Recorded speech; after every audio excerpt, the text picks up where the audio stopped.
Hey guys, I'm gonna shoot a car review for you today, but I'm gonna do it a little bit different. I'm gonna do a behind the scenes style video to show you what I do when I shoot reviews on modified cars. So I'm gonna show you the gear that I bring with me and what exactly I use to shoot these videos, and I don't know, kind of give you a little bit behind the scenes of what I do, but it's gonna be a real review. I'm gonna be shooting a 500 wheel horsepower STI today. I figured there's enough reviews of STIs out there on the internet that this would be something a little bit different where I could still review the car but also make it like beneficial for you guys in a different way. And I'm really trying not to trip over all these car parts in the garage right now for the MR2. So I'm gonna show you the equipment that I use first. I got it loaded up in the back of the Forester. Okay, so when I shoot my car reviews, I usually bring two important things: my tripod that I use for doing like the still shots, and I bring a windshield mount. Now this windshield mount, I've already ordered a replacement because you'll probably see in this video it's not the greatest at stabilizing a heavy DSLR camera. So I'm getting a new one. Hopefully I'll have it for the next review I do. The tripod I use with this Canova slider, and I actually got the idea for using one of these from David Patterson's channel, That Dude in Blue. He showed like a video a couple years back of all the equipment he uses to shoot car reviews. So I bought one of these slider dollies, and I'm gonna have links for everything in the video description below if you're wondering where I got this stuff. But this slider dolly mounts on top of the tripod, and then I can do like sliding shots of the car using the slider dolly.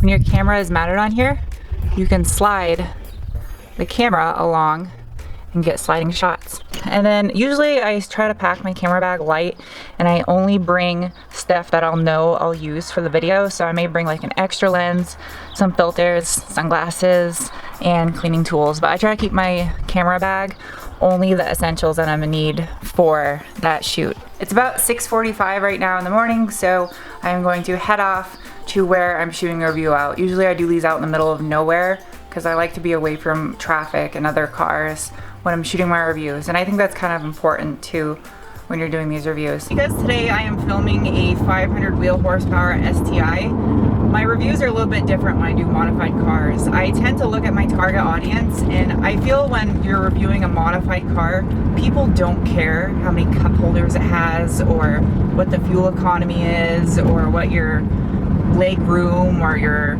trunk capacity, any of that stuff. They more care about the build itself and your experience from driving it. And this is just my personal take on it, but when I watch a car review, if I'm watching a modified review, I'm more looking at the driver of the car and their expressions and like what their emotions they're feeling when they're driving that car, so I can get an idea of what that experience would be like. And if I am filming like a brand new car, I'm more like, hey, this is the product, you guys should check it out for this feature, and this is how it compares, stuff like that, you know what I mean? Alright, so I'm now out in the middle of nowhere. I'm on the side of a highway right now where I do the intro part of the video, and that has its own challenges in itself too, because when you're talking, sometimes there's... That's the only downside about doing this inside the highway. Hey guys, so I'm going to do a car review today for you. It's a 2017 STI with a built motor.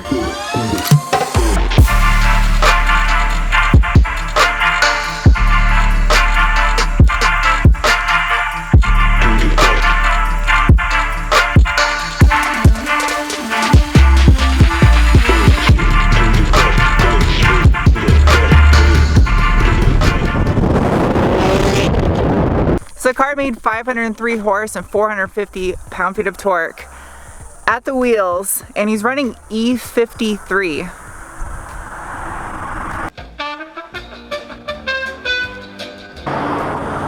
This is so difficult. I'm like waiting for cars to go by so I can talk so it's not loud. He's running E53. E53 is just a different blend of 91 and E85.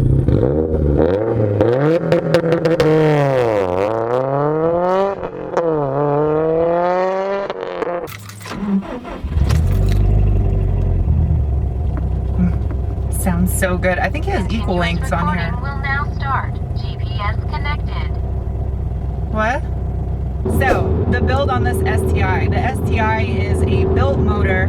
It was built by Archie at Crown Concepts in Tucson. It's stock displacement. It's still 2.5 liters, and it's basically just a build block, pistons, rods, 1/2-inch head studs.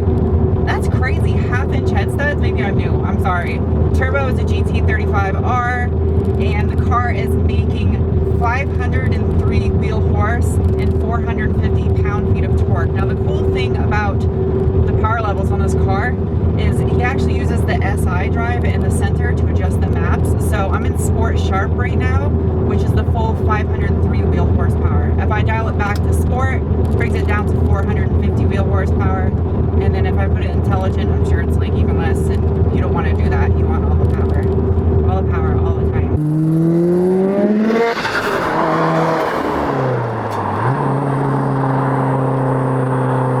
The car is an Out Front Motorsports engine build kit. I like how he kept the intercooler piping black, so it looks somewhat like sleepy under the hood ish. I don't know, I wouldn't really call it sleeper, but if you don't really know what you're looking for, it looks fairly stock under the hood. The coilovers are made by Meister. Never heard of Meister, but I guess they're out of the UK.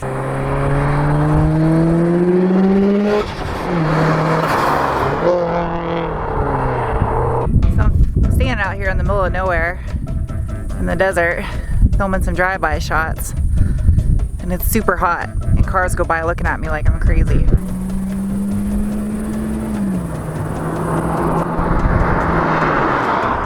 Alright, we'll do a poll right now just in Sport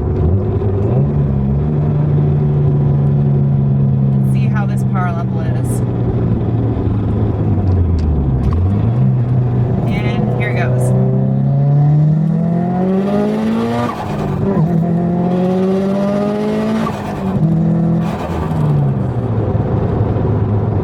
Wow, that felt a little bit faster than 450 wheel horsepower. That was only on the Sport map, and that felt, the butt dyno was saying that was a little bit more.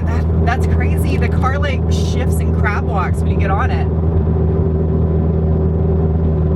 That's definitely making all of its 450 wheel horsepower right there on that map. That's no joke. All right, enough playing around. Let's go to Sport Sharp.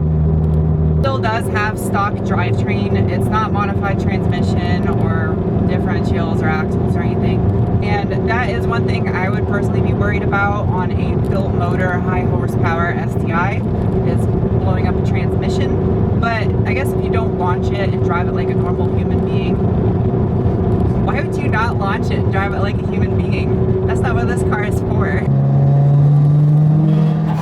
Yeah, it's a little over 4,000. A little over 4,000 RPM, starts making power. Finally, some corners. Now I'm in Sport Sharp, so this is the full 503 wheel horsepower.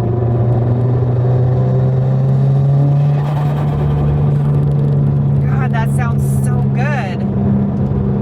Oh yeah, it's stiff. I like it stiff.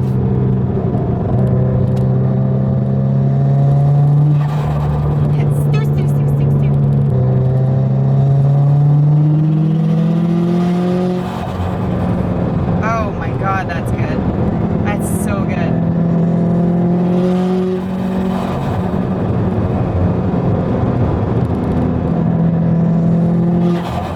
Now with the car making 503 wheel horsepower, he said there's about 50 or 60 horse left to go on this build, and then he runs out of fuel. So it's tuned back a little bit down to 500 wheel horsepower just for fuel reasons. He's running a single fuel pump right now, so to go the next step higher, you'd have to run another fuel pump, and he said that it would start getting extremely expensive at this point to go a little bit higher. It does start to shift around on you when you get on it in corners, which it's sketchy, but it's still fun.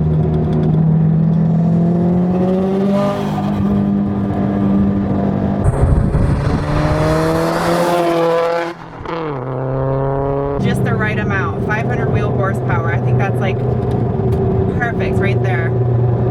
Oh, there's a dead animal on the road, poor thing.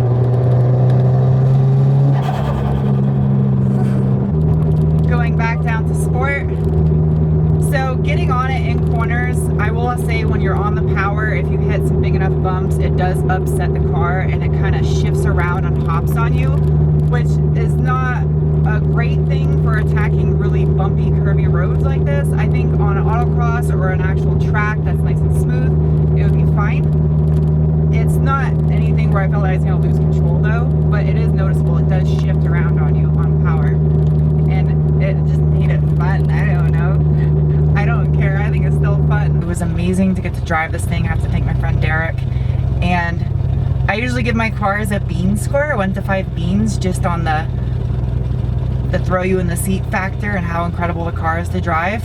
And I'm gonna have to give Derek's STI a solid 4 beans, because this thing, it feels faster than 500 3-wheel horsepower, honestly. And it's just so fun. It's such a fun car. All right, I just got back to my house. I am a hot mess. It got hot out really quick. Ooh.